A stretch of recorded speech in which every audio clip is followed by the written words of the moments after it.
Bendita Esperança, com o pastor Eliezer Freitas. Jesus Cristo poderá voltar ainda hoje. Se ele não voltar, estaremos esperando por ele amanhã. Igreja da Bendita Esperança, Rua Augusto Trombini, 444, no alto da cidade.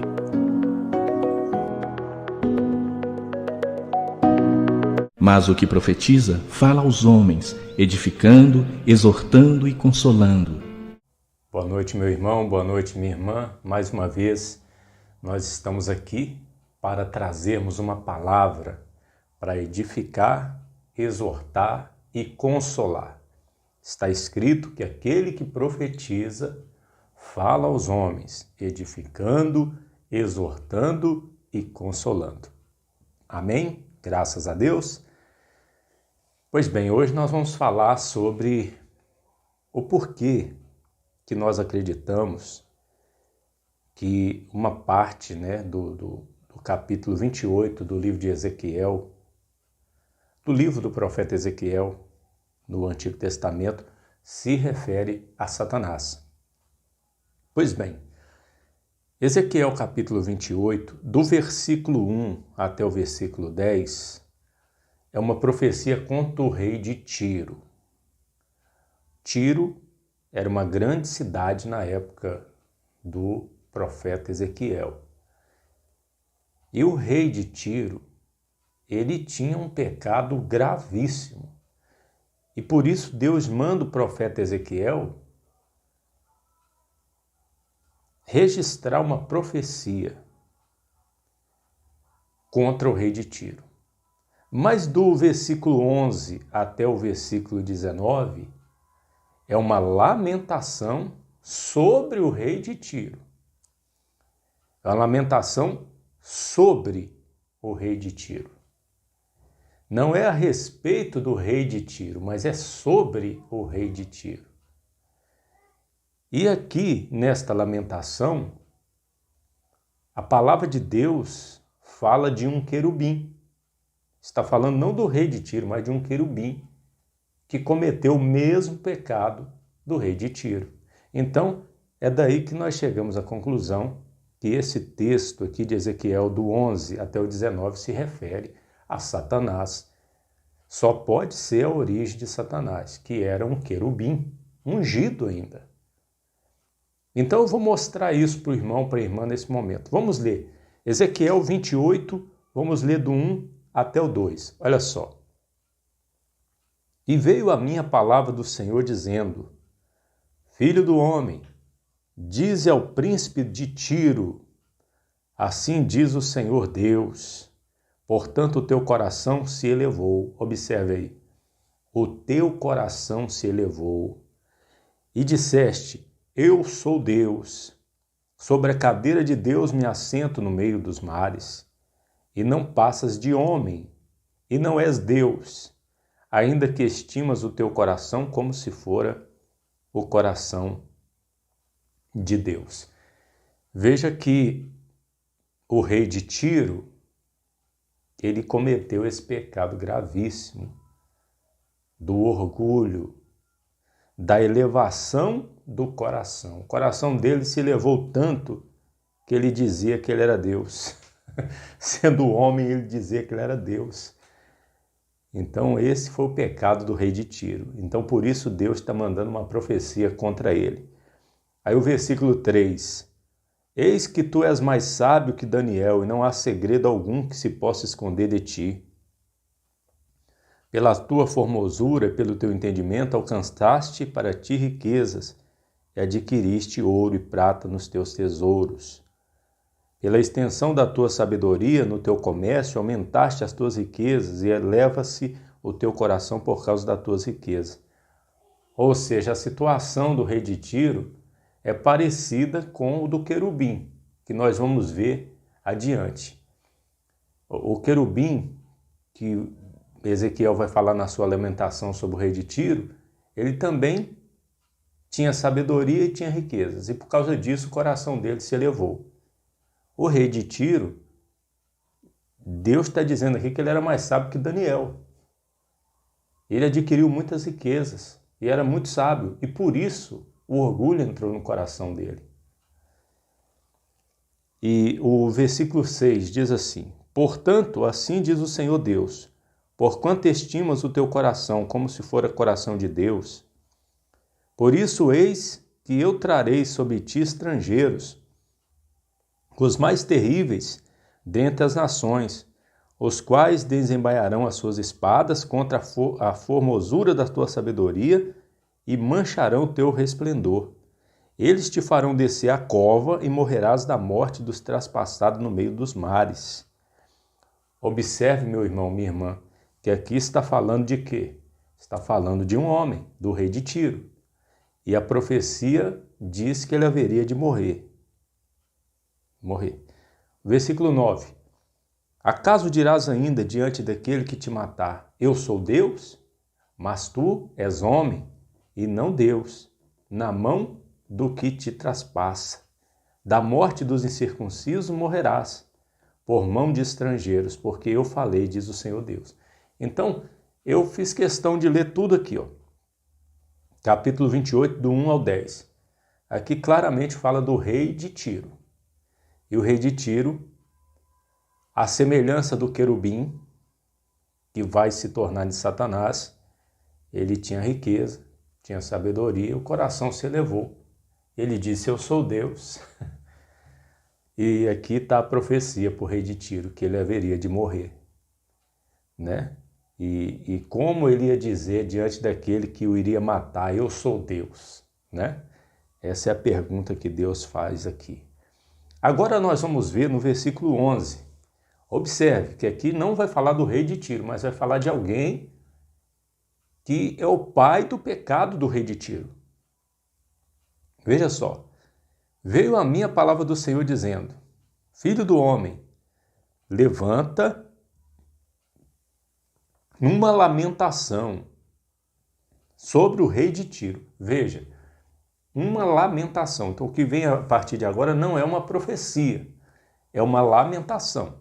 Do versículo 1 até o 10 foi uma profecia.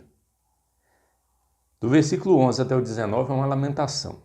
Então, está escrito assim, o meio do versículo 12.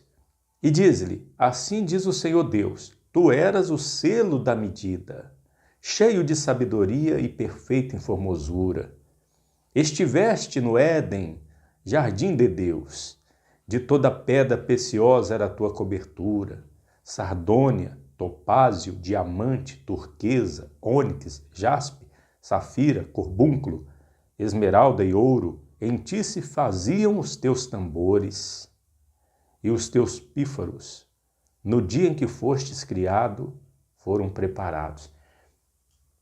Aqui, nessa lamentação, não pode estar falando do rei de Tiro, que era homem e queria morrer. Mas nós vamos ver aqui, logo a seguir, que vai falar que é o querubim, que ele foi criado, e no dia que esse querubim foi criado, foram criados também instrumentos musicais, né? Os tambores, os pífaros, e eles foram preparados. E a formosura, a riqueza desse querubim era muita, mas muita mesmo. E o versículo 14 diz assim, tu eras o querubim, ungido para cobrir,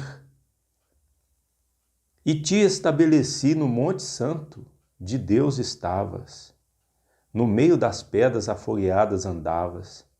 Perfeito eras nos teus caminhos, desde o dia em que foste criado, até que se achou iniquidade em ti. Iniquidade é maldade, injustiça, viu? A palavra iniquidade quer dizer maldade e injustiça. Então, até que achou maldade, se achou maldade, injustiça nele.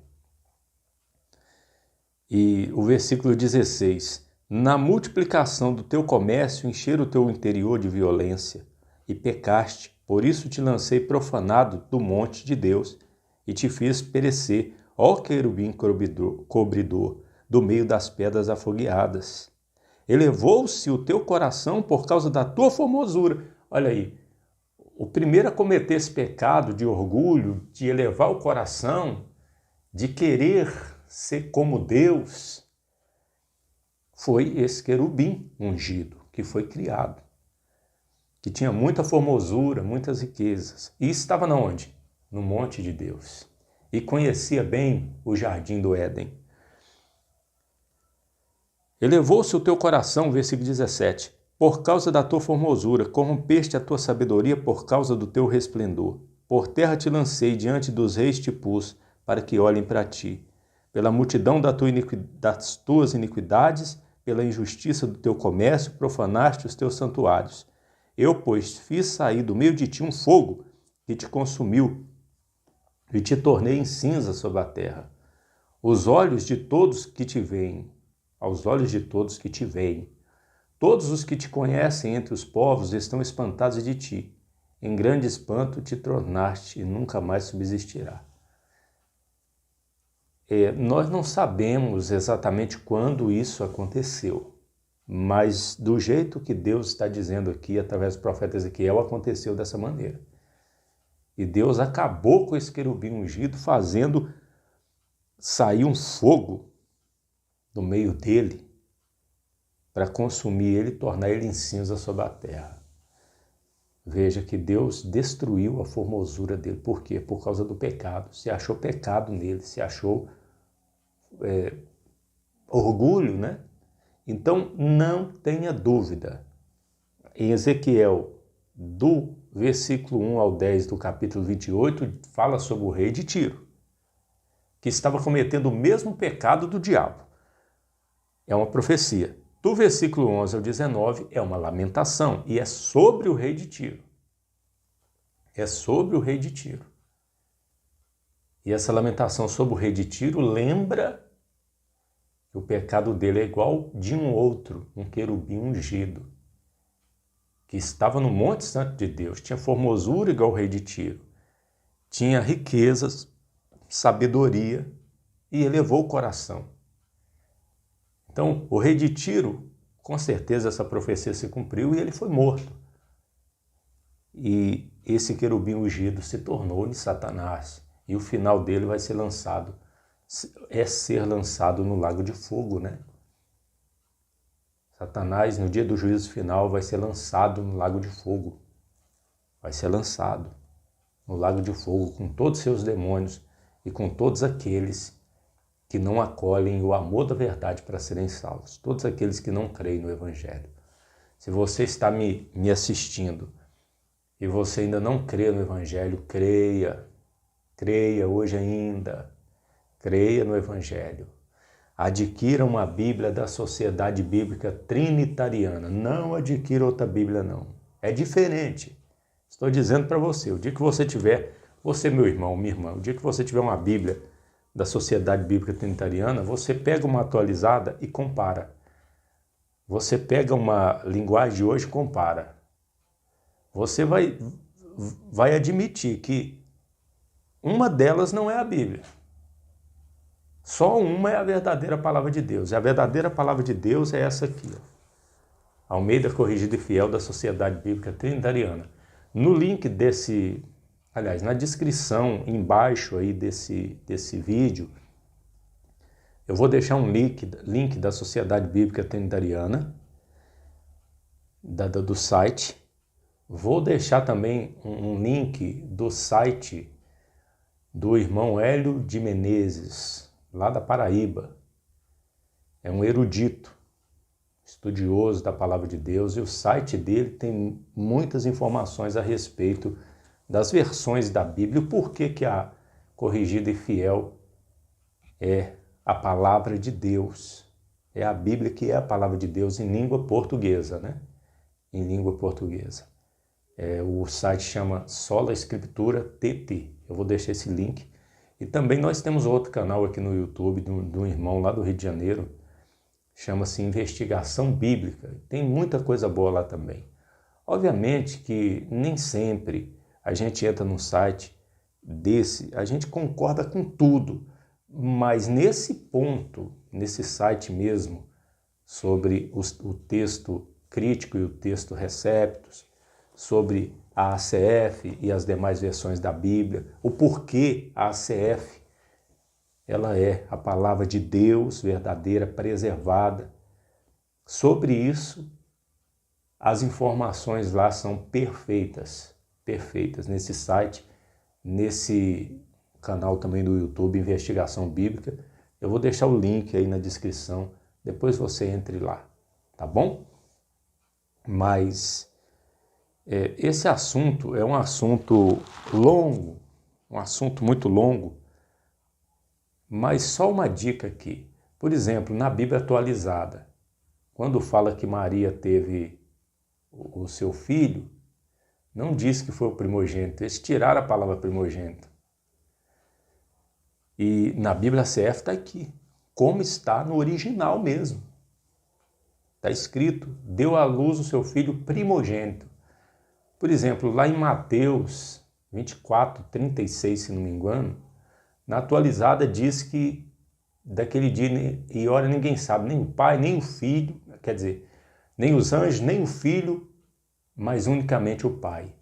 Na CF diz que daquele dia e hora ninguém sabe, unicamente o pai.